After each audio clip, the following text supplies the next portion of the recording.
sa loob ng Maynila. Ngunit liwanag ay hindi sa lahat nakikita. Umaasa kami sa mga pangakong binitiwan, mga salitang maganda, ngunit iniwan lamang.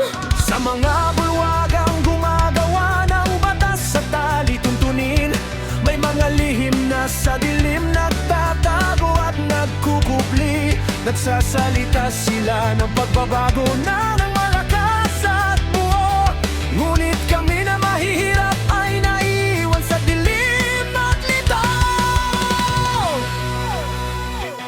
Mga bulwagang pang senado na malawak at maganda, puno ng mga kasunduang pilit nilang itinatago.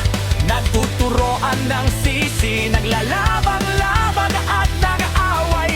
Halak pa namin mapapin na kailan ay nakakalimutan at mapapayan.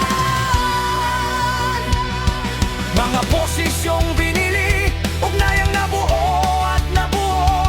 Ang katotohanan ay ibinaon, tiwala ay unti-unting nawawala. Bigat ng kapangyarihan ay nagpatigas ng kanilang puso. Kami ay iniwan na mag-isa at walang matakbuhan. O bayang minamahal, ano ba ang ginawa nila sa iyo? Inagawang ani, hinaragan ng liwanag ng araw at pangako. Ang ugat ng katiwalian ay malalim at matagal nang narito. Mga kalang ginto na bumabalot sa ating diwa at puso. Sumisigaw kami, ngunit tila walang nakakarinig at nakakaala. Nalunod sa ingay at takot na dulot ng kapangyarihan.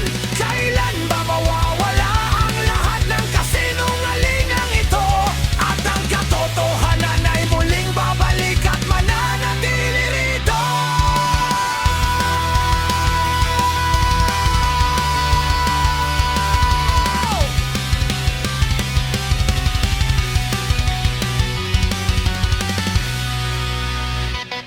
Nagsasaka sila sa lupang hindi naman sa kanila. Nagpapawis at nagtatrabaho habang mayaman ay lalong yumayaman. Sa mga bulsang puno ng ninakaw at inagaw, araw-araw ay may panibagong panlilinlang at palalaman. Ang mga namumuno ay umaakyat na may matamis na ngiti, ngunit tatalikod kapag kami ay nasa hirap at lugmok na muli. Ang tama at mabuti ay isinasantabi at inilalayo dahil sa kasakiman at sariling pakinabang, pili nilang magtago. Naghihintay at umaasa kami sa bagay na tapat at totoo, sa mga pinunong tatayo kasama nating lahat dito. Ngunit lumilipas ang panahon